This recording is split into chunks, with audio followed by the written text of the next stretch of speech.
TikTok ကနေပတ်စံလေးရှာတင်တယ်ဘလို့စားရမလဲမသိဘူးဆိုတဲ့သူတွေရှိလားဒါဆိုရင်တော့ဒီဗီဒီယိုလေးကိုစုံထိကြည့်လိုက်ပါဟုတ်ပါတယ် TikTok ကနေပတ်စံတိုက်ရိုက်ရှာလို့ရနေပါပြီဒါပေမဲ့လူတိုင်းတော့မဟုတ်ပါဘူး TikTok ရဲ့ monetization ကိုအောင်ထားတဲ့သူတွေမှသာလေ TikTok ကနေပတ်စံစားရှာလို့ရပါမယ်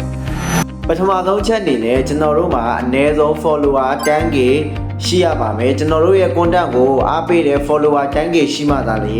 ကျွန်တော်တို့ monetization program ကိုစတင်ရှောက်လို့ရပါမယ်ဒုတိယအချက်အနေနဲ့ကျွန်တော်တို့ရဲ့ဗီဒီယိုတွေကိုလူကြိုက်များပါတယ်ဆိုတဲ့သက်သေအနေနဲ့ကျွန်တော်တို့ရဲ့ TikTok မှာရက်30အတွင်း view တစ်သိန်းရရှိထားရပါမယ်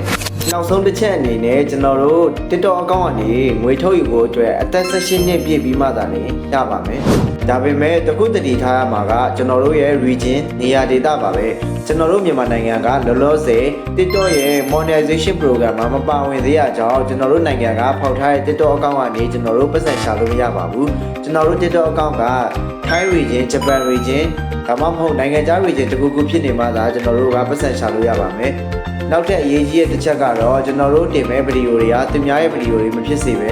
ကိုယ်ပိုင် content ဗီဒီယိုတွေဖြစ်မှသာလေကျွန်တော်တို့ TikTok ကနေပတ်စံရှာလို့ရမှာပါဒီအချက်တွေအားလုံးပြည့်စုံသွားပြီဆိုရင်တော့ကျွန်တော်တို့ TikTok ကနေလစဉ်ဒေါ်လာရာခိုင်နှုန်းကနေထောင်ကနန်းအထိမိမိရဲ့ content ဗီဒီယိုဖန်တီးမှုအပေါ်မူတည်ပြီးရှာလို့ရပါပြီမိတ်ဆွေရဲ့ TikTok အကောင့်ကတော့အချက်ဘယ်နှချက်နဲ့ပြည့်စုံနေပြီလဲမရှင်းတာရှိရင်ကျွန်တော်ရဲ့ comment အောက်မှာမေးခဲ့လို့ရပါတယ်ဒီလိုမျိုး TikTok နဲ့ပတ်သက်တဲ့နီလန်ကောင်းတွေသိချင်ရင်တော့ကျွန်တော်ရဲ့ account ကို follow လုပ်ဖို့မမေ့ပါနဲ့အောင်နော်